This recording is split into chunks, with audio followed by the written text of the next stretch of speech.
Hello and welcome to our special coverage on IDFC Midcap Fund. I am Vivek Vittal.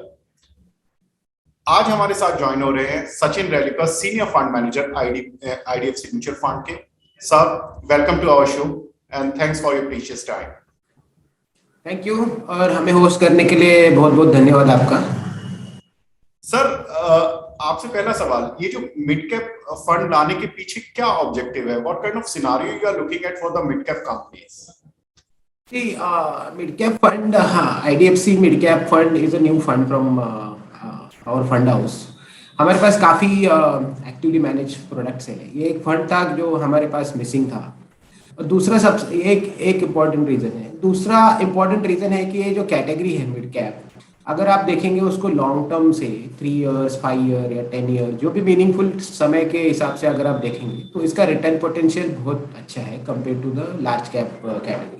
और even and on risk adjusted basis, जिसे आप जो ज़्यादा important है, अगर उससे देखेंगे तो this category actually scores much better than even large cap and small cap. So ये जो एस्पेक्ट है इसका, ये बहुत इंपॉर्टेंट है। एक तो रिटर्न का एस्पेक्ट है, दूसरा जो सेक्टर डाइवर्सिफिकेशन का जो एस्पेक्ट भी है। जो लार्ज कैप में बहुत सारे सेक्टर्स जो है वो या बहुत सारा एलोकेशन जो है वो 2 या 3 सेक्टर से डोमिनेट होता है।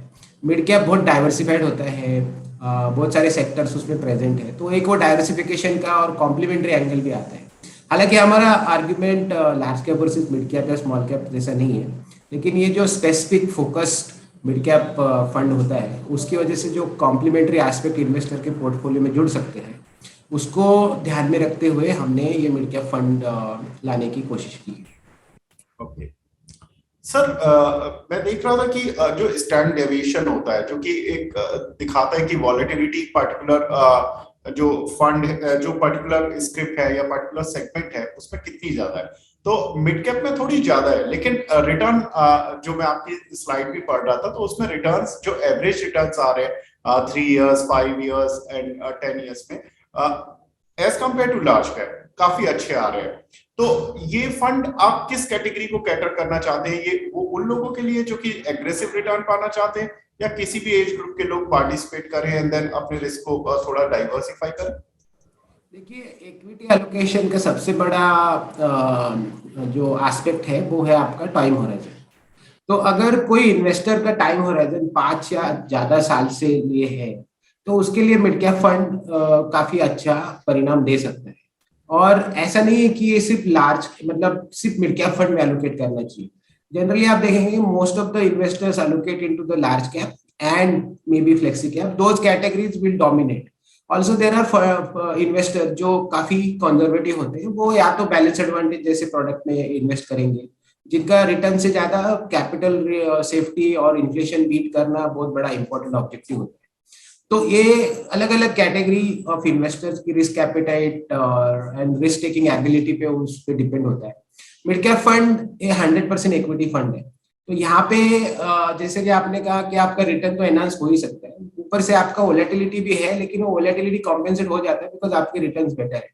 तो अगर हम जिस तरह से इसको बता रहे हैं कि या प्रपोज कर रहे हैं, ये क्या इन्वेस्टर के लार्जर एलोकेशन में किसी भी इन्वेस्टर जिसका होराइजन इक्विटी एसेट क्लास के से मतलब मैच करता है 5 साल से अधिक, तो आप उसको एक कॉम्प्लीमेंट्री एलोकेशन मतलब उस पोर्टफोलियो के अंदर हो सकता है कि आपके पास लार्ज कैप भी होगा, फ्लेक्सी कैप भी होगा, आपके पास शायद स्मॉल एंड मिड कैप जैसी स्ट्रैटेजी भी हो सकती है। उसी के साथ में एक मिड कैप फंड भी जोड़ सकते हैं जिसके आपका एलोकेशन कंप्लीट हो। जी सर, इसमें एसआईपी के मोड से भी जा सकते हैं? जी, एसआईपी मोड से भी जा सकते हैं। लंबे समय के लिए अगर आपको सेविंग आपकी जमा करनी है तो धीरे धीरे धीरे करके, क्योंकि बहुत सारे इन्वेस्टर जो स्मॉल रिटेल इन्वेस्टर होते हैं जिनकी तरफ सबसे जो म्यूचुअल फंड के सबसे इम्पोर्टेंट यूनिट होल्डर्स होते हैं, उनके लिए ये प्रोडक्ट में आप एसआईपी के थ्रू धीरे धीरे आपकी वेल्थ बिल्ड कर सकते हैं। सर, अभी आप मिड कैप में किस पर्टिकुलर सेक्टर में सबसे ज्यादा मौके देख रहे हैं? क्योंकि मार्केट में एक अच्छी वन वे रैली हम कह सकते हैं या रिकवरी कह सकते हैं, पिछले हमने जुलाई से एटलीस्ट हमने देखी है, और बहुत ही टाइमिंग के साथ आपका ये फंड आ रहा है because FIs are coming back to India और डीआईज का पार्टिसिपेशन है, एचएनआईज और रिटेल इन्वेस्टर भी इंडिया में अच्छा ग्रो कर रहे हैं। और जितना वर्ल्ड मार्केट में गिरावट थी उसके कंपैरिजन में इंडिया ने बहुत अपने आप को सस्टेन किया एक पार्टिकुलर लेवल पर, स्पेशली 14,515 की रेंज में। So how do you see this now? एक तो इसका स्पेशल या खास बात यह है मिड कैप यूनिवर्सिटी, जैसे कि मैंने कहा कि यहाँ पे कोई सेक्टर, एक पर्टिकुलर सेक्टर बहुत ज्यादा डोमिनेंट है नहीं, बहुत वाइड स्प्रेड सेक्टर है। जैसे कि अभी ये कैटेगरी जो है इसमें 16,400 करोड़ मार्केट कैप से लेके 47,000 अराउंड 47,500 करोड़ के अराउंड ये कैटेगरी है। आप देखेंगे इसमें 150 कंपनियां हैं। अब अगर वो मिड कैप इंडेक्स भी आप उठा के देखेंगे तो सबसे हाईएस्ट वेट जो है उसमें वो 1.7% है। तो ये बहुत ही स्प्रेड आउट और काफी डाइवर्सिफाइड कैटेगरी है। तो सेक्टर के पॉइंट ऑफ व्यू से भी वही है कि कोई सेक्टर ऐसा नहीं है कि इसमें 25% का डोमिनेंस है। जैसे लार्ज कैप में आप देखेंगे तो 30% अराउंड फाइनेंशियल होते हैं, 15% और उसमें आईटी सर्विसेज आ जाएगी, या जिस तरह से वो लार्ज सेक्टर का डोमिनेंस है। यहाँ पे ऐसा सेक्टरल डोमिनेंस नहीं होगा। लेकिन हम जिस तरह से उसको देख रहे हैं, जो कि हमारे अभी भी जो मिड कैप इन्वेस्टमेंट्स है बाकी सारे फंड्स में, most of our investments are in auto ancillaries, specialty chemical, manufacturing, capital goods, काफी वाइड स्प्रेड उसमें भी है, काफी निश काइंड ऑफ एक्सपोजर्स भी है उसमें। तो ये सारा मिला के हमारा पोर्टफोलियो एक ये होगा, और ये काफी डाइवर्सिफाइड तरीके से हम इसको बिल्ड करेंगे।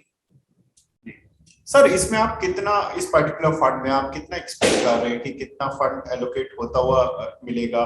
और एनएवी कहाँ से शुरू होगी? 10 रुपए से ही शुरू होगी? एनएवी तो 10 रुपए से शुरू होगी, और तो जो कि हर नए फंड की होती है, तो हमारा भी वही होगा। और हमारा जो अनुमान है मिड कैप यूनिवर्स, जिस तरह से ब्लूमबर्ग एस्टिमेट्स भी है और हमने जो डेटा जमा किया है उस हिसाब से मिड कैप का earning projection is about 18 to 19%, which is slightly more than large cap firm on a 2-year basis. So that is what it is, and now the valuations are closer to the longer term average. हालांकि जैसे आपने बताया कि market में एक bounce भी है, तो काफी सारे मिड कैप वापस एप्रिशिएट भी हुए, तो थोड़ा वैल्यूएशन भी अब ऊपर आ गया है। तो वो सब काफी बैलेंस्ड व्यू है उसको लेके ऑन लॉन्गर टर्म व्यू। तो सर ये आपने इनिशियली हमें बताया था कि आपकी बास्केट में अभी केवल मिड कैप ही फंड रह गया था, जो आपने अभी इस पूरी बास्केट को अब अपना कंप्लीट कर लिया। आईडीएफसी ने बहुत अच्छा समय अब ये देख रहा है। हम इन टर्म्स ऑफ अगर हम बैंक की भी बात करते हैं तो बैंक ने भी बड़ा अच्छा परफॉर्म किया और पूरा ग्रुप भी अच्छा परफॉर्म कर रहे हैं। तो सर अभी कोई ऐसी चीज जो कि आईडीएफसी म्यूचुअल फंड की बास्केट में रह गई हो? नहीं, आएंगे। जैसे अभी बहुत सारे प्रोडक्ट है, सेक्टरल प्रोडक्ट्स होंगे, थीमेटिक प्रोडक्ट होंगे जो सेबी अप्रूव्ड कैटेगरीज में आते हैं। तो वो सारे प्रोडक्ट्स की भी लॉन्चेस, वो प्रोडक्ट कैलेंडर धीरे धीरे बनेगा, वो अपने समय से चलेगा। लेकिन ये एक मेन कैटेगरी प्रोडक्ट था जो म्यूचुअल फंड इंडस्ट्री में काफी बड़ी कैटेगरी है, जहाँ पे हम प्रेजेंट नहीं थे, तो हम इस गैप को पूरा कर रहे हैं। बाकी जो प्रोडक्ट लॉन्चेस होंगे वो इन्वेस्टर का इंटरेस्ट ध्यान में रख के हम लोग वो इन्वेस्टर को क्या हम लोग ऑफर कर सकते हैं, किस तरह से उसका रिटर्न एनहांसमेंट और डाइवर्सिफिकेशन बढ़ा सकते हैं, वो सारी चीजें, वो वैल्यू प्रोपोजिशन जो इन्वेस्टर के लिए बेस्ट होगा, उस तरह से हम प्रोडक्ट्स लाते जाएंगे। That is broad direction, but या सर आपके अभी कौन से फंड्स बहुत अच्छा परफॉर्म कर रहे हो? कितना एवरेज रिटर्न अभी तक इन्वेस्टर को मिल रहा है? आप देखेंगे हमारा वैल्यू फंड को लेके काफी बड़ा कैंपेन भी चल रहा है। It is one of the best performing fund, in fact it is one of the best performing fund across the category also.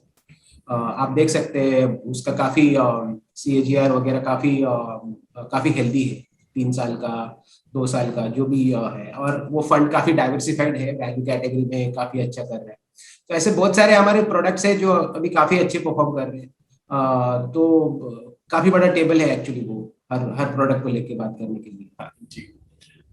तो सर ये जो अब आप जिस तरह का सिनारियो देख रहे हैं, like FIs are coming back, सब कुछ ठीक हो रहा है इंडियन इकोनॉमी के लिए, सर आपका विजन इंडियन इकोनॉमी के लिए क्या है? कि कितने आप को लगता है कि इंडियन इकोनॉमी किस स्पीड से ग्रो करेगी आने वाले समय में?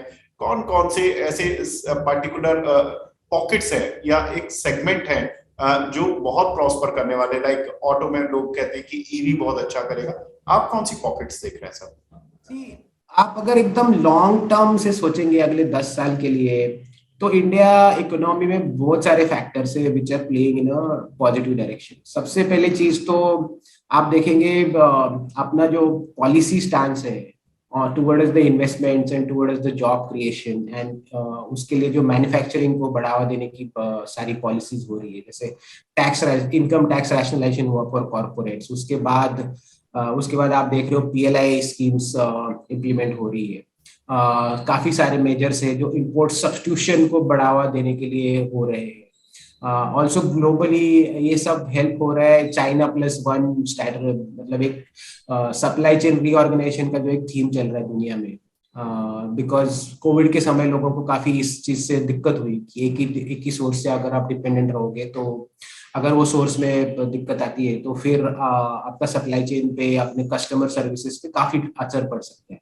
तो एंड इंडिया में वो सारी खूब मतलब जो इंग्रेडिएंट्स चाहिए एक मैन्युफैक्चरिंग डेस्टिनेशन बनने के लिए, सप्लाई चेन का इंपॉर्टेंट हिस्सा बनने के लिए, वो सब कुछ है। तो अब उसको देखते हुए वो सारी पॉलिसीज भी उसको सपोर्टिव नेचर से आ रही है। तो एक इन्वेस्टमेंट लेड जो लंबा समय के लिए एक फेज हो सकता है, वो उसके भी पॉसिबिलिटीज बनती जा रही है। That is one. दूसरा ये है कि एक्सपोर्ट बेसिस पे आईटी सर्विसेज में obviously we are very dominant and there the visibility on technology adoption जो है वो काफी बड़ा है, और globally it is one of the most competitive industry Indian IT services are. There is actually nobody who comes closer to Indian IT services. So, and also the talent which is available in the country to mitigate that need is unmatchable. So that is another thing. And thirdly, जैसा मैंने बोला कि Indian domestic consumption story itself is very very compelling, because जब ये सारे investment cycle, export cycle will start playing over a period of time, India will also go through that path of per capita GDP income actually going through some non-linear kind of a growth, which will lead to a lot of discretionary consumption. Automobile आपने बताया जो एक सबसे important है, of course वो sector के अलग अलग डायनामिक्स है, उसमें एक टेक्नोलॉजी ट्रांजिशन भी हो रहा है, ईवी एडॉप्शन हो रहा है। So, and India is a big market, as in terms of number of customers. So obviously, a lot of things will be offered in the Indian markets because of the potential which is there. So these are the 3-4 broad themes are there, and they can be very large if you take just a very long term view of this. Secondly, हमारे जो जैसे per capita GDP income बढ़ेगा, तो not only disposable income बढ़ेंगे, but savings भी बढ़ेंगे. And obviously, it's well known fact that as a demography, we are quite young as a country, right? So our appetite to save and consume is going to be much, much higher even for quite some time. So last question, any kind of risk you are looking at for the Indian economy? The biggest risk as of now, which is playing out, is geopolitical.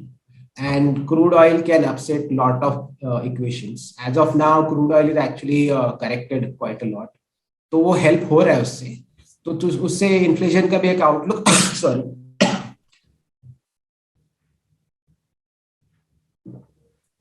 उससे inflation का outlook जो है वो थोड़ा सा better होते जा रहा है।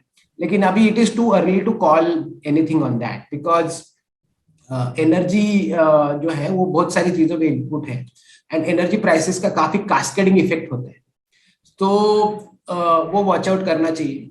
That is the most important thing, I think, from a risk point of view. Okay. So thank you, Sachin sir, and congratulations and best of luck for your funds. कि आपकी एक किटी में नया fund जुड़ा है, और आपको उम्मीद करते हैं कि आपको इस फंड में बहुत अच्छा फ्लो मिले, एंड सो दैट कि IDFC म्यूचुअल फंड अपने फंड की पूरी बास्केट को पूरे करने के साथ साथ एक नए जो एम्स हैं उनको पूरा कर सके। Thank you very much, sir, for your precious time. Thank you very much.